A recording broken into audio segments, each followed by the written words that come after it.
There are $17 trillion sitting in American bank accounts right now. The banks have about $3 trillion in actual cash. The remaining 14 trillions is a promise. Pause. And in March 2023, we found out exactly what happens when people stop believing that promise.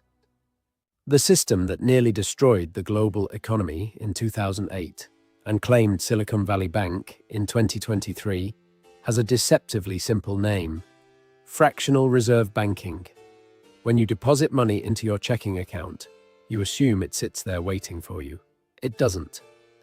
Your bank immediately lends most of it to someone else, keeping only a small fraction in reserve. This isn't fraud, it's the foundation of modern banking. The concept emerged in medieval Italy when goldsmiths realized they could lend out depositors gold while keeping just enough to handle daily withdrawals. By the 1600s, English goldsmiths were issuing paper receipts for gold deposits, essentially creating the first banknotes. The system worked beautifully until everyone wanted their gold back at once. The Federal Reserve formalized this practice in 1913, setting reserve requirements that dictated how much cash banks must keep on hand. For decades, large banks were required to hold roughly 10% of customer deposits in reserve, meaning they could lend out 90%. This mathematical sleight of hand creates money out of thin air. Economists call it the money multiplier effect.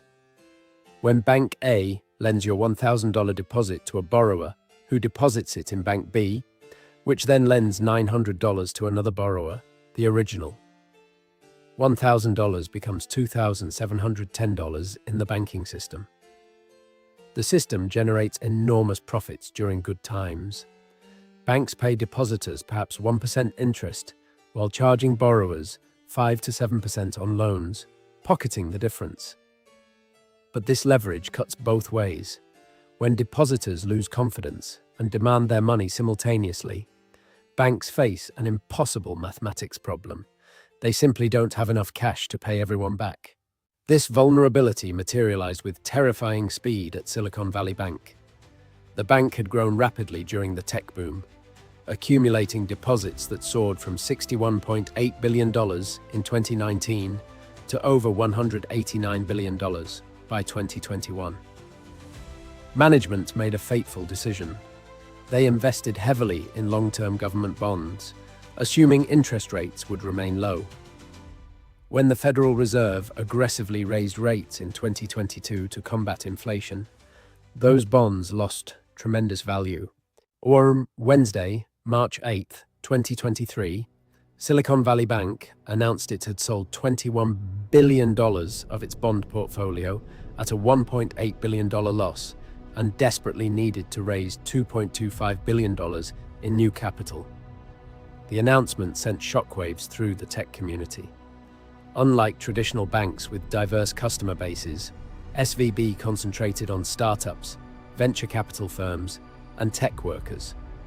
A tight-knit ecosystem connected by social media and group chats. Thursday evening, panic accelerated. Prominent venture capitalists like Peter Thiel's Founders Fund advised portfolio companies to withdraw their money immediately.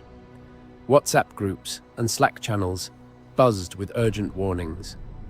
The bank run had gone digital, spreading at internet speed rather than the pace of physical lines outside bank branches.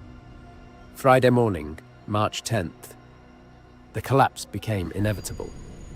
Customers attempted to withdraw $42 billion in a single day, nearly a quarter of the bank's total deposits.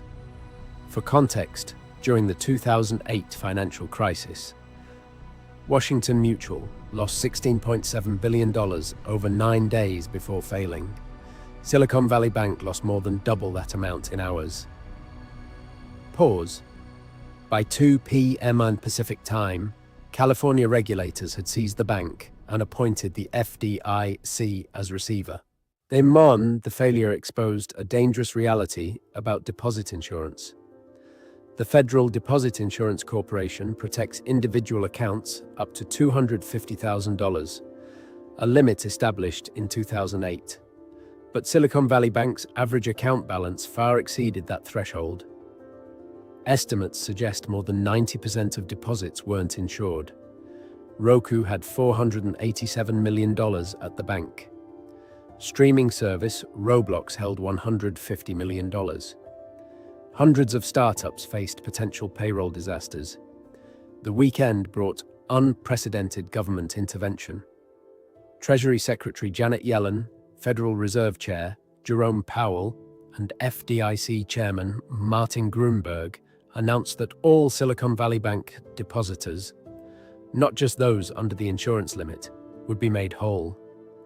This decision effectively expanded deposit insurance to protect wealthy tech entrepreneurs and corporations, a move that would have been unthinkable during previous bank failures. The SVB collapse revealed how fractional reserve banking amplifies both growth and risk in the modern economy. When depositors trust the system, banks can create credit, fund innovation, and drive economic expansion. But when that trust evaporates, especially in our hyper-connected age, the mathematics of fractional reserves becomes a death spiral. Today, your money remains subject to the same fundamental vulnerabilities that claimed Silicon Valley Bank. Most major banks still operate on fractional reserves, though requirements have been adjusted since 2020. Your deposits above $250,000 aren't truly protected, despite the SVB precedent. The next bank run won't announce itself with a press release. It'll spread through social media, moving at the speed of panic, faster than any government can respond. The real question isn't whether your money is safe in a bank, but whether you'll recognize the warning signs before everyone else tries to get their money back at once.